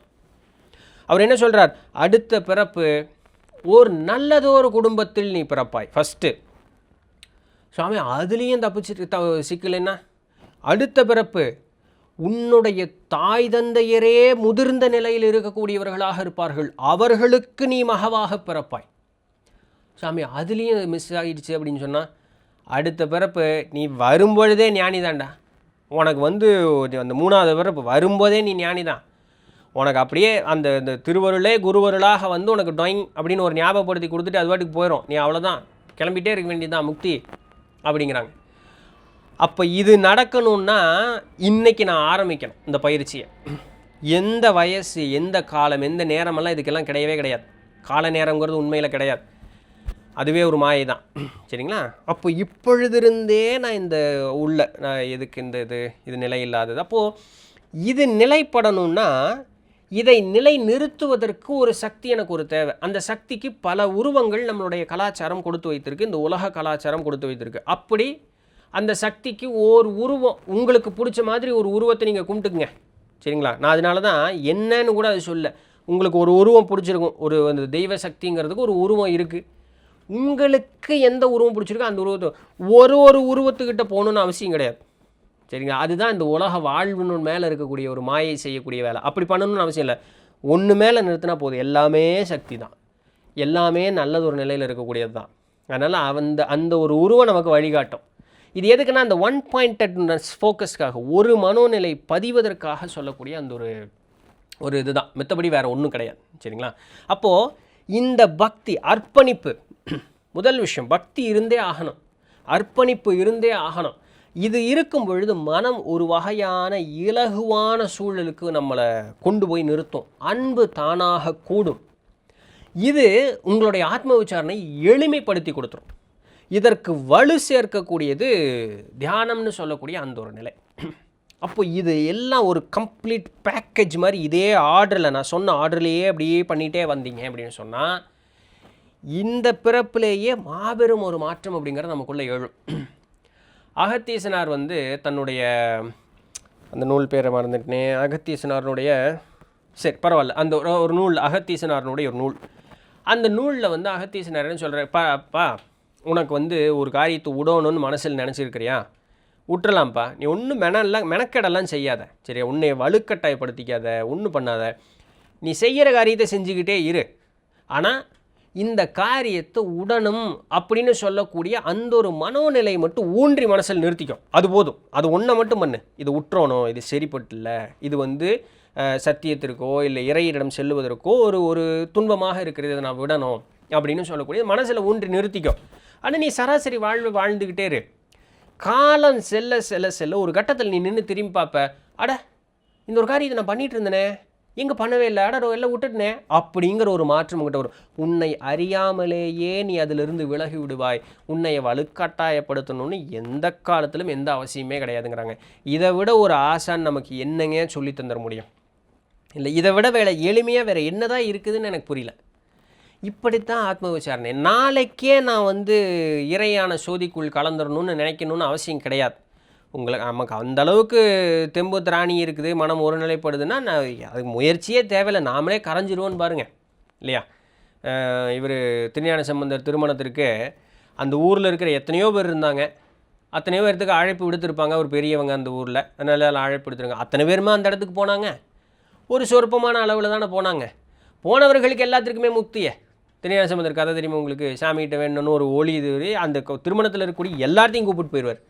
அந்த ஊரில் இருக்கவன் எல்லாருமா போனால் இல்லை, அந்த நிலைக்கு தகுதியானவன் மட்டும்தான் அதற்குள்ளே போனான். அந்த தகுதியை நாம் வளர்த்திக்கணும். எப்போ எது நடக்கும்னு நமக்கு தெரியாது. தகுதியை வளர்த்துறதுக்குண்டான வழியை மட்டும் நாம் பார்ப்போம், மித்தது இறை பார்த்துக்கும். இறைங்கிற ஆற்றல் இருக்க தானே செய்யுது, அதில் மாற்றம் இல்லை, அதில் எந்த சந்தேகமும் இல்லை. அப்படின்னா நம்ம தகுதியை உயர்த்தி கொள்வதற்குண்டான வழியை பார்த்துக்கிட்டோம்னா போதும். பின்ன நடக்கிறதெல்லாம் தானாக நடக்கும். 1ஆம் கிளாஸுக்கு உண்டான பாடத்தில் நான் வந்து ஒரு முதிர்ச்சி அடைஞ்சேன்னா மட்டும்தான் நான் 2ஆம் கிளாஸுக்கு போக முடியும். இல்லைன்னா ஒன்றாப்பிலேயே மறுக்க உட்கார வேண்டியது தான். இன்றைக்கி இருக்கிற சட்டத்திட்டத்தோடு சொல்ல நான் சரியாக நடக்க வேண்டியதை சொல்கிறேன். அப்போ ஒன்றுங்கிறது வந்து நான் தீர்க்கமாக வலுவானவனாக இருக்கணும். அப்போ தான் 2க்கு போக முடியும். அதுபோல் இந்த நிலை வந்து ஒரு ஸ்டேபிளான ஒரு நிலை இருந்தால் தான் இதுக்கு அடுத்தது போக முடியும். இந்த ஸ்டெபிலிட்டி, சமத்தன்மை அப்படிங்கிறது வந்து ஆத்ம விசாரணையின் மூலமாக தான் வரும். முதல்ல உங்களுக்கு அர்ப்பணிப்பு வரணும், பக்தி வரணும், அதற்கப்புறம் ஆத்ம விசாரணை இருக்கணும். இதனோடு தியானமும் சேர்ந்து இருக்கும் பொழுது ஒரு மாற்றம் ஏற்படும். இந்த மாற்றமே நம்மை நிலைநிறுத்தும். இவ்வளோதாங்க ஆத்ம விசாரணைங்கிறது. இது நாளைக்கே செய்யக்கூடிய பயிற்சியில் இது அவரவர் தனிப்பட்டு செய்யக்கூடியது. இது வந்து காமனாக இப்படி தான் விளக்க முடியாது. இன்னும் ஒருத்தருக்கும் எல்லா நேரத்துலையும் உணர்வு ஒருபோல் இருப்பதில்லை பாருங்களேன். ஸோ அதை நம்ம மனசில் ரொம்ப கவனமாக எடுத்து வச்சுக்கணும். அப்போ இது போல தான் நம்மளுடைய வாழ்வினுடைய பயணம் அப்படிங்கிறது ஏற்படும். ஒரு சிலர் வைராக்கியத்தின்பால் முன்ன வேகமாக போயிருப்பாங்க, நம்ம பின்னாடி கொஞ்சம் பொறுமையாக போவோம்னா எல்லாரும் போவோம். ஆனால் அந்த வைராக்கியத்தை ஊன்றி நிறுத்தி நாம் பயணப்படுவதற்கு நாம் வந்து தயாராக இருந்தால் அதற்குண்டான முயற்சி அப்படிங்கிறத எடுக்கணும். அவ்வளோதான், மற்றபடி வேறு இல்லை. உணர்வுகளுக்கு அடிமைப்பட்டு போகாமல் சரி பார்ப்பதன் மீதெல்லாம் ஆசை கொண்டு இல்லாமல் தேவைக்கு மட்டும் உண்டானதை சேர்த்து கொண்டு அதனோடு மகிழ்ச்சியாக கடமையை செய்து கொண்டு மகிழ்ச்சியாக வாழ்வதற்குண்டான நிலையை ஏற்படுத்தி கொண்டோம் அப்படின்னு சொன்னாலே அந்த மனமானது சாந்தமான நிலையில் கொண்டது. அந்த மனமானது வந்து இறையோடு பொருந்தி இருக்கக்கூடியதற்குண்டான பக்குவம் அடைந்ததாகவே கருதப்படுகிறது. அவர்களுக்கு நல்லது ஒரு மாற்றம் வாழ்வில் ஏற்படும். மாட மாளிகைகள் அவர்கள் இருக்கணும்னு அவசியம் கிடையாது. அவர்களுக்கு எங்கிருந்தாலும் அவர்களுக்கு குடிசையும் சரி மாளிகையும் சரி ரெண்டும் ஒரே மாதிரி தான் இருக்கும். இதுதான் ஆத்ம விசாரத்தினுடைய பலம். இப்போ அந்த செஞ்சு பற்றக்கூடிய அந்த மனதினுடைய ஓட்டத்தை நிறுத்தி அப்படியே அந்த அமைதி அப்படியே அமைதின்னு சொல்லி கண்ணை மூடணுன்னா தியானத்தில் உட்காரணும்னு இல்லை, நிற்க நடக்க உட்கார. என்ன காய்கறி வெட்டுறது மட்டும்தான் எனக்கு ஞாபகம் இருக்கணும், அதை தவிர 10 ஞாபகம் எனக்கு வரக்கூடாது. அதுதான் ஆத்ம விசாரணையினுடைய ஒரு வெற்றி. ஒரு ஆஃபீஸுக்கு போகிறோம், ஒன்று எழுதிட்டு இருக்கோம், அது மேலே மட்டும்தான் நமக்கு கவனம் இருக்கணும், அதை தவிர வேறு எது மேலே இருக்கக்கூடாது. ஒருத்தர் திட்டுறது மேலே மட்டும்தான் கவனம் இருக்கணும். திட்டி முடிச்சிருந்தோக்கு வந்தோன்னா அது மேலே மட்டும்தான் வேலை இருக்கணும். அந்த பழசை நான் திருப்பி இங்கே கொண்டு வரக்கூடாது. இதுதான் ஆத்ம விசாரணை. இதற்கு தான் நாம் பழகணும். எப்படிங்க கஷ்டம், ஏற்றுக்கு கஷ்டம்தான், அதைத்தான் மாற்றுன்னு சொல்கிறதுக்கு தான் பழக்கமே. ஏன் எதுக்கு கேள்வி கேளுங்க. உங்களுடைய உணர்வுகள் உங்கள் மேலேயே நீங்களே கேள்வி கேளுங்க. இதுதான் அகத்தாய்வு, இதுதான் சத்விச்சாரம், இதுதான் ஆத்ம விசாரம். கேள்வி கேளுங்க. கேட்க கேட்க கேட்க தான் விடை தானாக மலரும். அதுதான் இங்கே பியூட்டியை. அப்போ பெரியவர்களுடைய பேச்சை கேட்பது, பெரியவர்கள் கொடுத்த நூட்களை படிப்பது, பெரியவர்களோடு பயணம் செய்வது, அவர்களோடு ஒரு கலந்துரையாடலில் இருப்பது, இது எல்லாமே வந்து இந்த ஒரு நிலையை நமக்கு வந்து வேகமாக உயர்த்தி கொண்டு வரும். வசிஷ்டர் சொன்ன வார்த்தைகள் இதெல்லாமே யோக வாசிஷ்டத்தில். சரிங்களா? பெரியவர் துணை கோடல் நம்மளில் சொல்கிறாங்க இல்லைங்களா, இப்படி தான். இதுக்கு தான் காரணம். திருக்குறள் இருக்குல்ல, பெரியவர் துணை கோடல்னு சொல்லி, இதுதான் காரணம். ஏன்னா எல்லாத்தையும் நானே படித்து நானே அனுபவப்பட்டிருக்கிறதுங்கிறது கொஞ்சம் சிரமம். பண்ணலாம், சிரமம். யாரோ ஒருத்தங்க ஏற்கனவே படித்து எல்லா அறிவை சேர்த்து வச்சு அனுபவப்பட்டிருப்பாங்களா, அது அப்படியே ரா கண்டென்ட் அப்படி நான் வாங்கிட்டு வந்தேன்னா எனக்கு ஈஸியாக இருக்கும் பாருங்க. அதுக்கு தான் பெரியவர்கள் தேவை, அதுக்கு தான் குருமார்கள் தேவை. ஸோ இதன் வாயிலாக தான் நம்ம வந்து ஆத்ம விசாரணை செய்வோம். மாற்றம் மெல்ல மெல்ல நிகழும். இந்த மாற்றம் நம்மை எங்கிருந்து வந்தோமோ அதே இடத்திற்கு நம்மை கொண்டு போய் சேர்த்து உன்னதமான ஒரு நிலை, நமக்கு பேரானந்த ஒரு நிலையில் கொண்டு போய் சேர்க்கும் அப்படின்னு சொல்லிட்டு இந்த உரையை முடித்து கொள்ளுகிறேன். ஸோ மக்களே, இதான் இன்றைக்கி உண்டான வீடியோ. அவ்வளோவா நிறைய பேசியிருக்கேன்னு நினைக்கிறேன். பட்டு எளிமையாக புரிகிற மாதிரி சொல்லியிருப்பேன்னு நம்புகிறேன். புரிஞ்சது, பயிற்சி பண்ணுறேன் அப்படின்னு சொன்னிங்கன்னா பெருமகிழ்ச்சி. பண்ணுவோம். எல்லோரும் இறைவிடம் சென்று சேர்வதற்கு, சீக்கிரம் சென்று சேர்வதற்கு உண்டான வழி அப்படிங்கிறத பார்ப்போம். ஸோ இதான் இன்றைக்கி உண்டான வீடியோ. பிடிச்சிருந்துருக்கு, பெருமையாக வந்திருக்கும் அப்படின்னு நம்புகிறேன். அடுத்து வேறு ஒரு சுவாரஸ்யமான காணொலியில் சந்திப்போம். அது வரையும் தொடர்ந்து நினைந்திருங்கள். நான் உங்களிடத்தில் இருப்பேன். நன்றி, வணக்கம்.